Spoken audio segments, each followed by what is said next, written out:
The odds are in my favour there, trust me. I wake up in the future, I see the scar, and I go, oh, that's all right. You know what I mean? I go, oh, you've always wanted a big knob? I go, yeah, I've always wanted a big knob. I go, let's have a little bit of me time, shall we? And I start, but then every time I look down, I go, oh, that's not my knob. Do you know what I mean? I go, oh, that's not my knob. Oh, that's not my knob. It's not my hand either, carry on. It's like, you know what I mean?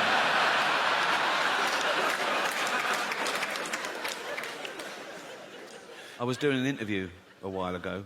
I don't think the journalist liked me. He asked me this question. I thought it was rude, right? So I gave a fake answer, right? He said, so what have you got planned for your funeral? And I went, I want to be fed to the lions at London Zoo. He went, really? I went, yeah. I want the zookeeper to take up my big, fat, dead, naked, bloated body in a wheelbarrow, right? Just dump it in the lion's den, doof, like that. Loads of tourists going, is that the bloke from The Office? Like that, right? And then 2 big lions come out and just start eating me. And lions, they start with the soft bits of the body to get inside to the rib cage. So they'd probably get a testicle each, wouldn't they? Because that'd be the easiest of it. By then, my testicles would be about a yard apart, so that'd be easy. They just start eating towards me. Like Lady and the Tramp, really romantic. So I said that as a joke, but he totally believed me. So much so that when he was writing up the article, he called London Zoo and asked them if that would be allowed, and they said, no, of course not, right? So when the article came out, the headline was, London Zoo refused Ricky's request to be fed to lions. Like I'm a fucking psychopath.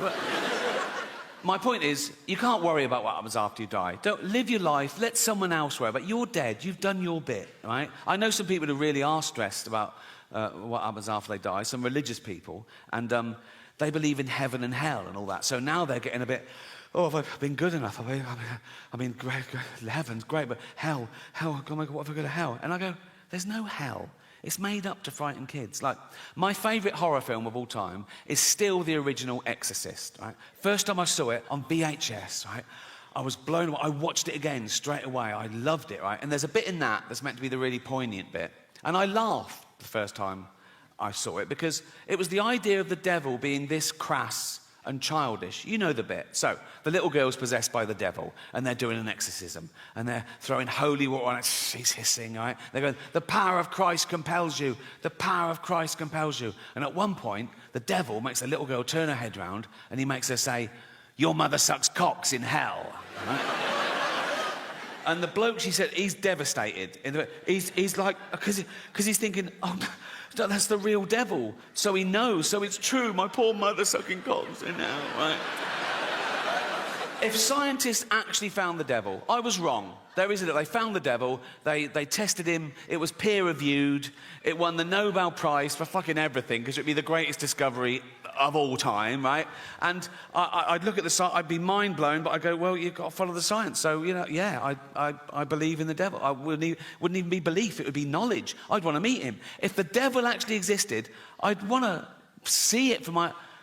As long as I was safe. I don't know what makes you safe from the devil. But if he existed, we'd find out, wouldn't we? We'd, like, vampires live forever, but now we know a bit of garlic really fucks them up. So we discover something, like if you put a devil in a cage with a sprig of parsley on top, he's weak or something, right?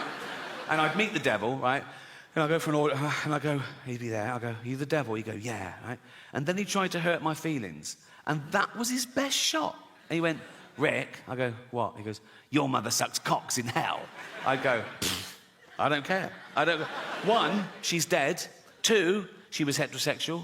3, she never had her teeth in towards the end. So, no. But it's hell. Think of all the terrible things that could be happening to her. Being raped by red-hot pokers, rats eating her eyes. My mum gets cock duty. Go on, girl. That has got to be one of the better jobs in hell. And it's like... terrible job on earth. I've never sucked a cock in my life. I never will. But if I died and I'm in hell, right? Tortured for eternity, I'd see the first cock, I go, I'm on this.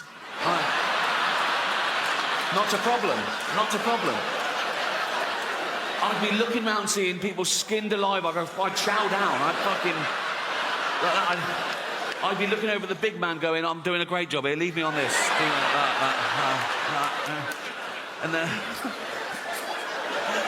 There's the devil with a clipboard looking a bit confused. No one's ever gone straight for the cock, but he goes, OK, carry on. I go, what if you then went, I mean, I did have you down for ironing. I go, fuck. I go,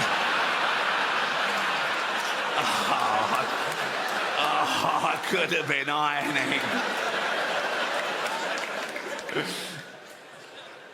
Who's getting their cock sucked in hell? That's what I would. Because we're there for punishment, and that's a little treat. Do you know what I mean? It's like, I'd be there, right, thinking, feeling a bit smug, right, and I'm thinking, oh, this is great. Not great, but, you know, I'd be... But the devil's a trickster, isn't he? One day I'd go, I wonder whose cock this is. And I look up, oh, it's fucking Hitler. I'm fucking sucking Hitler's cock. How is this all right to do this in public? Because if I followed one of you home tonight and I shouted through your letterbox, sucking fucking Hitler's cock in hell, you'd call the police. But you've paid to hear me say this shit. Fuck you guys. Oh.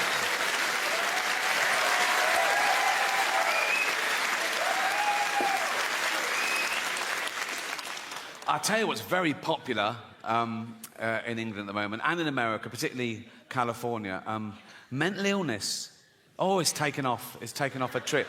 When I was at school, you were either thick or clever, normal or mental, right? Now there's like 1,000 new mentals, right? And it used to be a stigma. They go, I'm not mental. Now people go, I'm mental. You know what I mean? They want to, I'm mental. It's like everyone I know in media is ADHD. They go, I'm ADHD. I'm ADHD. Yeah, so I'm ADHD. Take the test. Yeah, I took the test 5 times. Passed it on the 5th. Oh, well done. Right? They go, and it's like, I'm writing a song about it, I'm writing a poem about it, I'm writing a book about it. Oh, well, yeah. And they brag about it. They put it in their CV and in their... it's got disorder. When did we start bragging about having a disorder? 20 years ago, you wouldn't have got given a business card and it said Ron Pike, anal warts. You know, just... keep it to yourself. No one cares. I think the new pandemic amongst the youth is going to be fear and anxiety, because now we've had a whole generation who grew up with social media. Instant gratification doesn't build character. They're not socialised properly. They can't deal face-to-face with people because they're used to hiding behind an identity and an avatar, and now they've got teachers and parents enabling their mental illness as opposed to trying to snap them out of it. And now they fear the thing they once loved. They're worried about the internet and AI. Young people are really worried about artificial intelligence. And I say this about AI. If it starts becoming a burden, switch it off, right? Like we did Nan.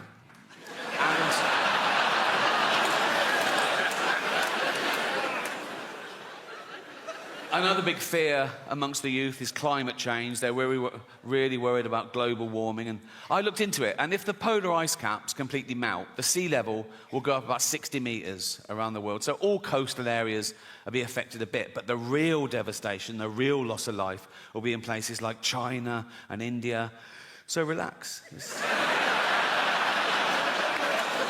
fine.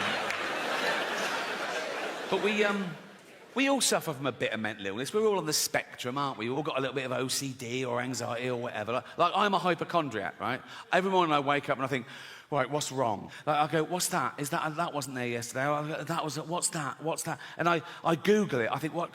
And I catastrophize as well. So I Google it and the first sort of like 5 or 6, I'm fine with. Like, it goes, it could be anxiety, yeah, could be lack of sleep, yeah, I didn't sleep. Could be lack of fibre, yeah, I'll have some more fibre. Could be lack of vitamin B, I'll get it. And then I just keep pushing it, like, it goes, could be cancer. I go, it's cancer. Once I came out of the bathroom and I went, Jane, I think I've got bowel cancer. She went, we had beetroot last night. I go, oh, yeah, cheers.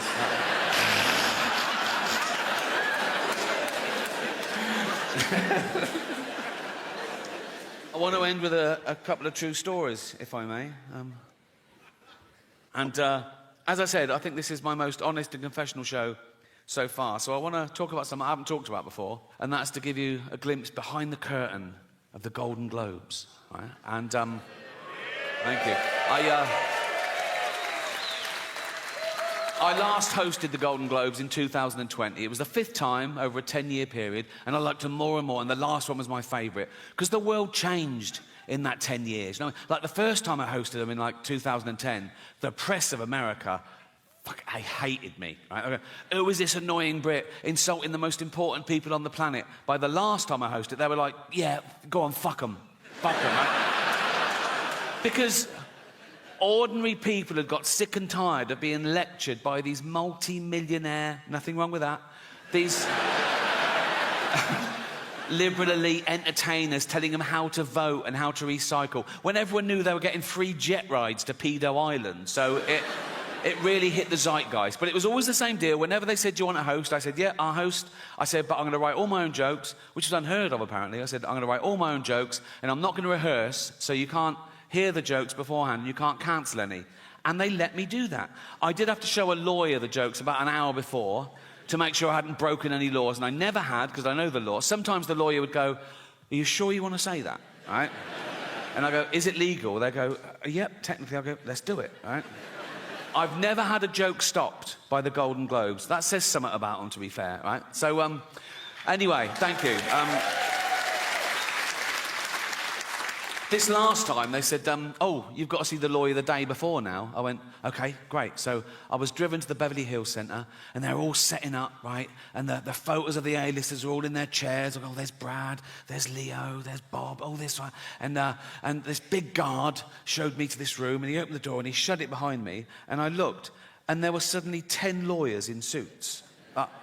It was usually like this middle-aged woman in a jumper, right?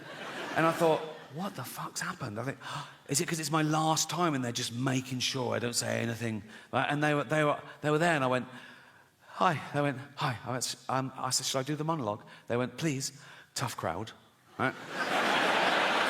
So I had the monologue, right? And I was sort of going through, it was like 7 or 8 minutes long. So I was doing the jokes, and after each joke, I sort of looked up, and they were sort of going, making notes like that. A couple of the younger ones were going, like that, right? And I got to the end, and I went, that's it. And they went, good. I went, oh, great. I went, yeah. And then the head lawyer, he was about 60 years old, he had like white hair. He went, oh, yes, there was one thing. Now, I did this joke, I don't know if you remember. It went, the world got to see James Corden as a fat pussy. He was also in the movie Cats, but no one saw that.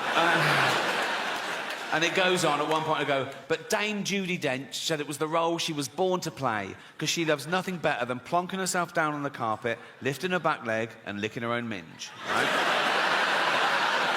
So this lawyer went, he said, this is all true, by the way. He went, when you say James Corden is a fat pussy, that's just referring to his role in Cats, right? I went, yeah. Yeah, definitely. And he went, OK, great. I thought, this is easy. I wanted to go, call yourself a lawyer, right? And that was it. And I went, have a great show. And I left. And as I was leaving, I saw one of the other lawyers lean in and show this head lawyer his iPhone. And the head lawyer went, oh, yeah. He went, oh, sorry, Ricky, can you come back a minute? Right, so I'm there. I went, yeah. So he had the phone there. They'd looked up the word minge. I thought I'd gotten away with it, right? So it's now like I'm getting told off. And the head lawyer said, now it says here that the word minge is a derogatory term for female genitalia. I went, well, yeah, it's a slang word for vagina in England. You don't even use it here, do you? He went, no, we don't, but we got around the world, and with due diligence, now we know it's derogatory, we'll have to bleep that word live. I went, don't bleep the word, like, because people at home won't know what I've said. It'll ruin the... I said, it's literally the punchline. He said, if it's derogatory, I have to... I said, well, what word could I use that you wouldn't bleep? And he went, well, you could say vagina. I went, I'm not saying vagina, right? Nothing funny about it. It's so clinical. I was thinking, Judi Dench at home going, why is he talking about my actual vagina, right? I said, minge isn't like that. It's like, it's not so specific, because vagina's so... Where's your vagina? There, right? Where's your minge? There. It's like... Then one of the younger lawyers went, what about box? I went, I'm not fucking saying box, mate, right? So much for looking at your own box, right? I said, minge is perfect. I said, people won't know what... If they're American, they won't know it. I said, it's not offensive. It's like... I said, kids use the word in England. Right? They weren't having it. So I said, what about flange? right? So they looked up the word flange, right? And he went, well,